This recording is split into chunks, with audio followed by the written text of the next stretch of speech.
Hello asham daawwattoota keenya kabajamoo jaallatamoo akkamiin fayyaa jirtu. Qophiin keenya akkuma itti fufeetti jira. Har'ammoo qophii komentii keessan jala seennee waan argineef isiniif qopheessuu barbaannee jirra. Mee nuti jalqaba jechuudha. Wanni beekuu qabnu barnoota san beekuudha malee namni hojjetee nuuf ergee jedhamee haala kanaan barnoota barachuun jedhamu. Nutis wanni nuti hojjennu yookaan wanni nuti barsiifnu wanta karaa salphaan akka namaaf galuuf qopheessina jechuudha. Kanarraa kan ka'e nuti akkaataa isiniif ibsa gaarii akkasuma ibsa gahaa fi muuxannoo ittiin horattan jennee isiniif qopheessinurraa kan ta'u ta'a. Har'aaf qophiin nuti qabanne egaa kana akkuma komentii isin jettanitti cost management waan irratti assignmentii tokko ergamee ture san irratti ibsa gahaa isiniif kenna jeetiin abdadha. Ammoo akkasumas akka example-ittiin isiniif hojjedha malee akka assignmentii hojjechuudhaaf assignmentii biraa akka ergamuuf ammas hojjechuuf osoo hin taane akka example-ittiin isiniif hojjedha jechuudha. Kanaaf na hordofaan isiniin ja'a. Komentiin keessan bareedaadha. Yeroo wanta akkasiisan irratti akka hojjennuuf nu kakaaftan nutis wantoota garaagaraatirraa sooshaal miidiyaa garaagaraatirraa walitti finnee isiniif qopheessina waan ta'eef san irratti akka nu jajjabeessinu akkasuma isin jajjabeessinuuf hamilee nutti hora waan ta'eef yookaan immoo deebisaa qofaaf kan nutti haajamte yoo kan taatan taate beekumsi hin jiru jechuudha. Kanaafuu asirratti of xiyyeeffannaa guddaa godhuu qabdan jechuudha. Amma gama qophii keenyatti haa dabarru.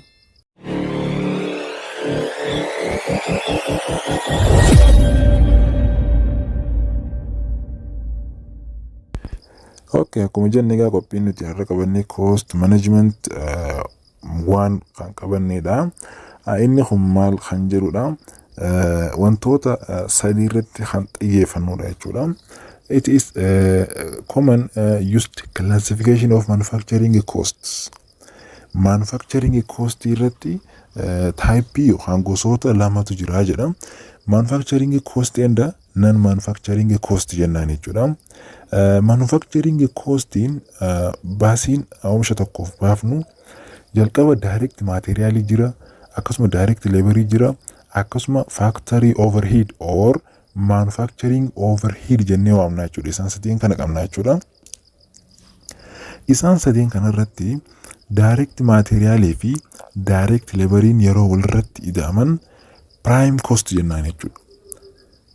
Direct material fi direct labor yeroo walitti ida'an jechuudha. Akkasumas direct labor fi manufacturing overhead or factor overhead irratti yoo walitti ida'an isaan lamaan kana conversion cost jennee waamna jechuudha. Akkasuma non manufacturing costinis bakka lamatti kan qoodamu ta'a. Bal'inaan laalla jechuudha. Gadi irratti market or selling cost and administrative cost jenna jechuudha. Waliigala total cost argachuudhaaf maal walitti ida'ana jechuudha. Manufacturing cost plus non manufacturing cost. Isaan lamaan kana walitti ida'ana jechuudha. Wantoota isaan jala jiran hundaan jechuudha. Total cost akkasitti arganna jechuudha. Okay, can be classified into various categories. The first manufacturing costs. Okay, manufacturing cost, it is those costs associated with the manufacturing activity of the company. Manufacturing cost yeroo jennu baasii yookaan baasii oomisha tokkoof kaampaaniin tokko activity inni godhu jechuudha. Yookaan wanta inni irratti hojjechuudhaaf activate godhu jechuudha. Akkasuma manufacturing costs are subdivided into three categories. Iddoo bakka sadiitti kan qoodamudha jechuudha. Manufacturing cost in direct material cost, direct labor cost and factory overhead cost. Akkuma achi olitti arginetti jechuudha. Okay, firstly direct material cost. Direct material cost are all materials that become an integral part of finished goods. Direct material cost yeroo jennu meeshaalee ta'an jechuudha. Meeshaalee xumuraman jechuudha. Finished good keessa jechuudha. Kan isaan finished ta'anii ta'an direct material cost jennee waamuu dandeenya jechuudha. Meeshaalee wanta tokko tolchuudhaaf fakkeenyaaf farniicharii keessatti xaawulaa yookaan buffee akkasuma teebilii tokko ijaaruudhaaf yookaan tolchuudhaaf direct material fayyadamnu jechuudha. Fakkeenyaaf direct material fayyadamnu yeroo san muka fayyadamna jechuudha. Kanaaf isa kanaaf baasii nuti baasuu qabnu kamii kan jedhudha jechuudha. It is expenditures. Inni kun baasii akkasuma it is to purchase those material manufacture products began with raw materials that are converted into finished goods. Direct material jechuun oomishaaleen oomishaman jechuudha. Meeshaaleen isaanii kanneen xumuraman jechuudha. Kanneen yookaan convert kanneen jijjiiraman jechuudha. Karamitti gama finished gooditti. Fakkeenyaaf mukni baala dhaabbaturraa gama maalitti jijjiirama finished product jechuudha. Oomisha xumurame. Oomisha wanta takka oomishuudhaaf xumurame irra gahaa jechuudha. Akkasuma sibiilliinis amma konkolaataa tolchuudhaaf sibiilli yookaan almuuniyeemiin garaagaraa walitti sassaabamee konkolaataa san ijaaruudhaaf kan converted into finished gooditti jijjiiraman material cost jennaa jechuudha. Direct material cost meeshaa materiaala baasii barbaadu jechuudha. Kallattiitti jechuudha. Examples fakkeenyaaf they still used to make an automobile and they would to make furnitures. Akkuma jedhametti konkolaataa tokko ijaaruudhaaf sibiilatu barbaachisaa jedha. Akkasuma muka tokko yookaan farnicharii tokko yookaan wantoota akka teebilii ijaaruudhaaf maaltu barbaachisa? It is woods. Mukatu barbaachisaa jedha. Kanaaf isa kana akkaataa ittiin hojjennu kan ittiin ilaallu direct material cost jennaa jechuudha. Fakkeenyawwan hedduutu jira jechuudha. Akkasuma direct labor cost itti dabalu. Direct labor cost it is labor which is involved directly in making products. Direct material cost yeroo jennu kallattiidhaan hojjechiisu labor jechuun maanu hojjetaa jechuudha. Hojii jechuudha kallattiidhaan jechuudha. Kallattiidhaan oomisha san yookaan materiaalii san hojjechuudhaaf nama irratti hirmaatu jechuudha. Nama ogummaa waan san hojjechuudhaaf qabu saniif baasii baafnu direct labor jennaan jechuudha. Wanti kun simply wanta guddaa isinitti fakkaachuu hin qabu. Maaliif wantuma hawaasa keenya keessatti hojjetamuu fi akkasuma karaa saayinsawaatiin hojjetamuudha jechuudha. Kaffaltii maaliiti jechuudha? Direct labor jechuun kaffaltii hojjetaaf kaffalamu jechuudha. Yookaan kaffaltii namticha ogummaa qabu saniif ogummaa wanta sanii hojjechuu beekuuf kaffaltiin kaffalamu direct labor jennee waamna jechuudha. Those cost of employee wage that is an integral part of the finished goods or finished product is classified as direct labor costs. Hojjetaan jechuudha akkuma jedhametti oomisha xumurame sana jechuudha kan galmaan gahudha jechuudha. Baasii yookaan miindaa hojjetaa hojjetu saniif murteeffame jechuudha. Finished goodii saniif baasii nama kallattiin wanta san irratti ramadameef kallattiidhaan jechuudha. Direct materiaalii san hojjechuudhaaf direct materiaalii maal jennee muka akkasuma sibiila wanta tokko irraa hojjechuudhaaf bitanne jechuudha. Wanni nuti binne kun bil ofuma isaatiif teebilii hin ta'u ofuma isaatiif konkolaataa hin ta'u jechuudha. Maal barbaada? Direct labor barbaada. Nama kallattii wanta san irratti hirmaatu. Nama kallattii wanta san irratti hirmaatuuf maal godhuu qabna? Koostii baafna jechuudha. Koostii san akkaataa ittiin employeedhaaf baafnu kan ittiin classify goonudha jechuudha. Direct labor cost is sometimes called touch labor since direct labor worker typically touch the product while it is being made. Direct labor jechuun yeroo takka touch labor jedhama jechuudha. Nama hojjetaa tuqeessan jechuudha. Touch jechuun wanta tuqame tokko maal jechuudha? Oomishaa san nama tuqe yookaan nama hojjete kallattiidhaan jechuudha. Harka isaatiin hojjete jechuudhaaf direct or touch labor jennee waamna jechuudha. Like direct material cost and direct labor cost must be both of the following. Direct materialiin fi akkasuma direct laboriin wantoota armaan gadii lamaan kana of keessaa qaba jechuudha. An integral part of the finished goods the first. Jalqaba irratti maal qabaachuu qaba? Qaama oomisha xumurame keessaa isa hin hafne jechuudha. Oomisha yookaan finished goodii keessaa isa hin hafne jechuudha. Qabaachuu qaba direct materialiin. Akkasuma it is significant portion of total cost of the products. Total cost saniif jechuudha. Productii total costiidhaaf productii keessaa kan qooda guddaa qabus hin hafu jechuudha. Maaliif nama kam jechuudha kan qooda qabu direct labor.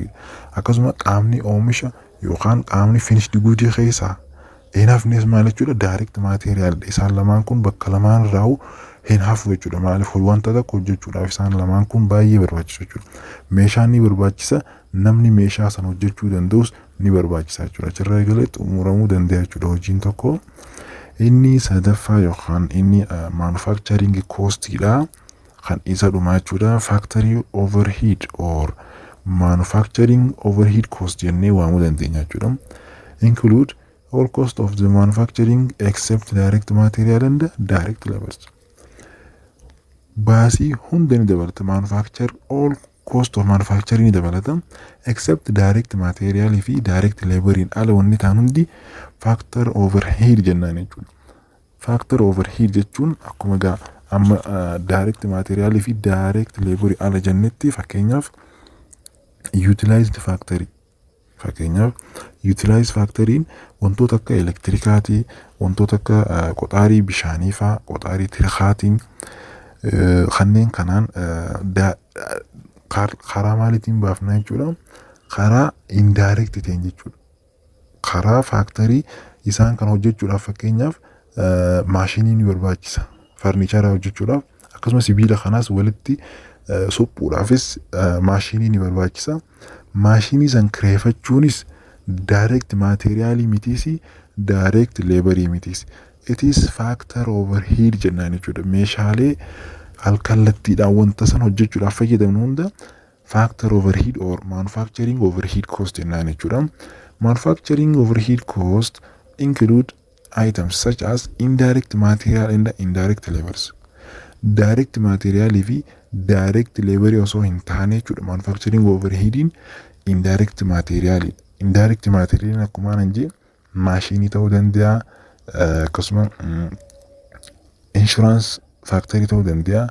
Indirect laboriinis wantoota karaa alkallattiitiin fayyadamne jechuudha. Hunda isaa factor overhead cost jennaan jechuudha. Some of the examples include depreciations, rentals, taxes, insurance, fridge, benefits, payroll taxes, and cost of idle times. Isaanawwan akkanatti tarreessine kun hundi isaanii fakkeenyota factor overheadiiti. Akkasuma fakkeenya indirect materialii fi indirect labor keessatti argamanidha jechuudha. Direct in taane kan hin taane jedha jechuudha. Factor overhead is also called manufacturing overhead, indirect manufacturing expense and factory burdens. Maqaan factory overhead inni biraa manufacturing overhead jedhuu dandeenya. Akkasuma indirect manufacturing of expense and factory burdens jennee waamuu dandeenya jechuudha. Inni itti aanuunaan manufacturing costs. Baasii nama wanta san irratti hin oomishame, wanta oomishame san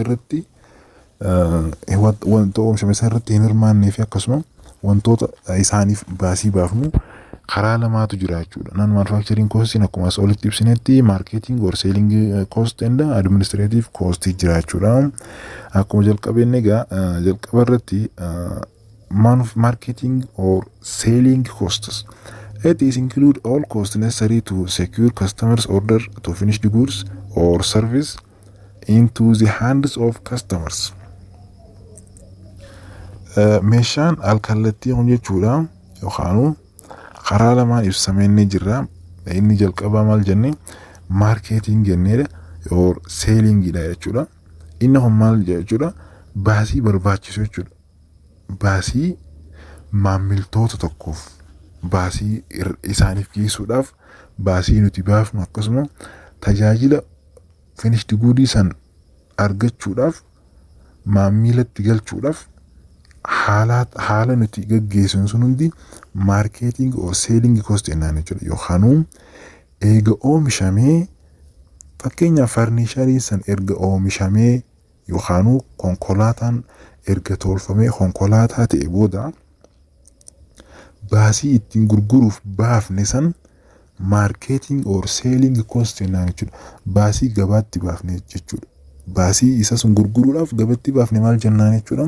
Marketing or selling cost jennaan jechuudha. It examples advertising, shipping, sales travels, sales commission, sales salary, cost of finished goods warehouse. Kanneen akka beeksisa baasuudha konkolaataa tokko fakkeenyaa yookaan farniicharii teebiliiwwan biiroodhaaf mijataa ta'e akkasuma mana barumsaatiif haa ta'u wantoota manaaf barbaachisan hunda farniichariidhaaf advertaayizii baafnaa akkasuma konkolaataa tokko alarraa fiduudhaaf shippings doonii yookaan markaba barbaachisaa jechuudha. Sales travels akkasuma sales commissions yookaan dallaalaaf sales commission jechuun dallaalaaf kaffalu jechuudha. Dallaala wanta san si gurguruudhaaf haala mijeesseefis kan ittiin kafallu maal jennaan jechuudha marketing or selling cost jennaan jechuudha. Isaan kanneen kanaan maal jenna bakka takkatti marketing or selling cost jennaan jechuudha. Inni non manufacturing cost yookaan baasii nama oomisha san irratti nan ta'e irratti baafnu keessaa inni tokko administrative cost dha. Include all executive, organizational and clerical cost associated with general management of organization rather than the manufacture or marketing or selling costs. Inni biraa administration or general administration cost idhaati. Inni kun hojii raawwachiiftuu irratti malee akkasuma walitti organized godhuu akkasuma baasii irratti barreessaa kan ta'edha jechuudha yookaan kan administration godhu jechuudha waliigala dhaabbata saniitti irratti dhaabbata oomisha san oomishuu irratti yookaan dhaabbata gabaa irratti baasii baasuu irratti akkasuma wanta tokko gurguruudhaaf gabaa baasne irratti isa maal ta'e jechuudha it is administrative bulchiinsa san irratti kan dhaabbata san irratti raawwachiisaa ta'een maal jennaan jechuudha general administration cost isa saniifis baasii nuti baafnutu jira jechuudha wanta kana gaggeessuudhaaf. Administration cost jechuun fakkeenyaaf manaajara fa'aadha. Konkolaataa kanarratti manaajarri wanta import ta'ee fi wanta export ta'e kan barreessuudha. Kan walitti gurmeessee store godhuudha. Kan akkasuma ajaja dabarsu akkasuma wanta tokko raawwachiisuudhaaf isa hojjetudha jechuudha manaajarri jechuun. Inni asirratti non manufacturing cost ta'uu isaa maaliin beekna harkaan hin tuqne meeshaa direct material ittiin binne akkasuma meeshaawwan indirect material ta'aniifis hin guunne inni manaajara qofa raawwachiisaa qofa it is executives wantoota raawwatu qofa raawwachuudhaaf baasii inni argatu jira yookaan salary argataa jechuudha. Innis akka mindaa baatitti illee ta'u cost argataa jechuudha. Dhaabbanni garii akkasitti kaffalaafi jechuudha manaajaraaf. Fakkeenyaaf hoteela keessattis manaajarri ni jira. Manaajarri kun mana nyaataatti seenee nyaata hin hojjetu akkasuma wantoota nyaata sammii eessan fidee itti hin hojjetu akkasuma laboris irratti hin ta'u inni maal barreessa jechuudha. Expenses revenue and wantoota garaagaraa kana hunda irratti kanneen kan irratti kan hojjetudha jechuudha. Examples the executive compensation or general accounting secretary public relation similar cost involved in the overall general administration of organization as a whole. Akkuma nuti jenne egaa hooggansa accounting irratti haa ta'u akkasuma wantoota akka public relation irratti wantoota akka baajeta public irratti baafamu irratti nama hojjetu jira.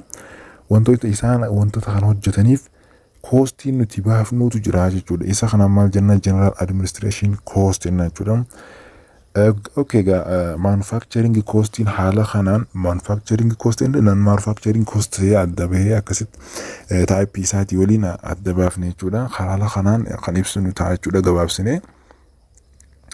Inni itti aanu jechuudha. Akkuma jenne egaa formulaa isaatii wajjin example akkuma isin jettan assignment isanii waliin kan akka example-tti ilaallee isin argisiisnu ta'a jechuudha salphatti. Kanaafuu har'aaf asirratti kan dhaabbannu ta'a jechuudha. Har'aaf wanni nuti qabanne kanuma fakkaata. Qo'annaa gaarii isin jechuu barbaanna.